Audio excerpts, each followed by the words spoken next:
ইয়াৰ পিছত কেইটামান আমি গুৰুত্বপূৰ্ণ সিদ্ধান্ত লৈছিলোঁ আপোনালোকক মই এটা এটাকৈ জনাব বিচাৰিছোঁ। আমাৰ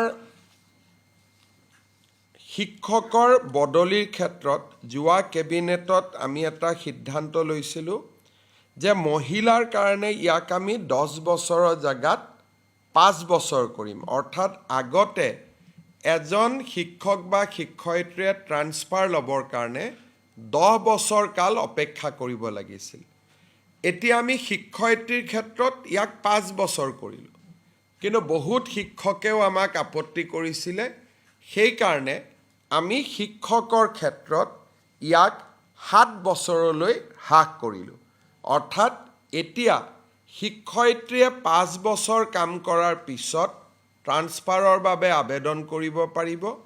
শিক্ষকে 7 বছৰ কাম কৰাৰ পিছত ট্ৰান্সফাৰৰ কাৰণে আবেদন কৰিব পাৰিব। কেবিনেটে আৰু এটা গুৰুত্বপূৰ্ণ সিদ্ধান্ত গ্ৰহণ কৰে।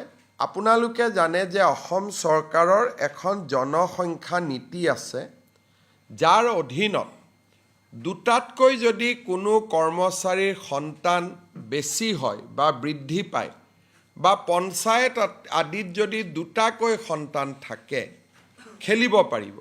কিন্তু 3টা সন্তান থাকিলে তেওঁলোকে ইলেকশ্যনো খেলিব নোৱাৰে, চৰকাৰী চাকৰিও পাব নোৱাৰে। আজি কেবিনেটত সিদ্ধান্ত হয় যে জনজাতি, চাহ শ্ৰমিক, মৰাণ আৰু মটকক আমি এই যিটো 2টা সন্তানৰ সীমাবদ্ধতা আছে তাৰ পৰা আমি তেওঁলোকক ৰেহাই দিম, যিহেতু এই মাইক্ৰ' কমিউনিটিসমূহ আমি যদি ষ্ট্ৰিক হৈ থাকোঁ এসময়ত তেওঁলোকৰ জনসংখ্যা কমি নোহোৱা হৈ পৰাৰ সম্ভাৱনা আছে। আজি গোটেই অসমত মৰাণ লোক মাত্ৰ 1 লাখ আছে। তাত যদি আমি জনসংখ্যাৰ নীতিটো ষ্ট্ৰিক কৰিব যাওঁ তেতিয়াহ'লে এসময়ত এই জাতিসত্তাসমূহে নিজৰ অস্তিত্ব হেৰুৱাই পেলাব। সেইকাৰণে কেবিনেটত আজি সিদ্ধান্ত হৈছে যে জনসংখ্যা নীতিৰ আওতাৰ পৰা আমি জনজাতীয় লোকসকল, চাহ জনজাতিৰ লোকসকল আৰু মৰাণ মটক সম্প্ৰদায়ক আমি জনজাতি নীতিৰ আওতাৰ আমি বাহিৰত ৰাখিম।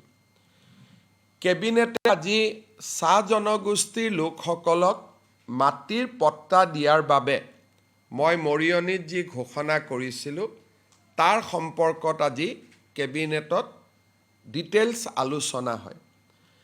আমি দেখা পাওঁ যে যদি অসমৰ লেণ্ড চিলিং এক্টখন আমি এমেণ্ড কৰোঁ তেতিয়াহ'লে আমি 2,90,000 বিঘা মাটি 2,90,000 বিঘা মাটি আমি চাহ জনজাতি লোকসকলৰ মাজত বিতৰণ কৰিব পাৰিম।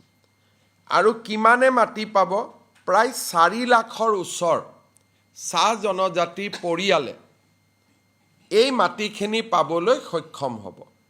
মাটি হ'ল প্ৰায় 3 লাখ বিঘা, পৰিয়াল হ'ল 4 লাখ। আৰু এই কামটো যদি আমি কৰিব পাৰোঁ তেতিয়াহ'লে 75 বছৰৰ পিছত এটা ডাঙৰ লেণ্ড নীতিৰ ওপৰত এটা ডাঙৰ পৰিৱৰ্তন আনি আমি এটা সামাজিক লক্ষ্যত উপনীত হ'ব পাৰিম।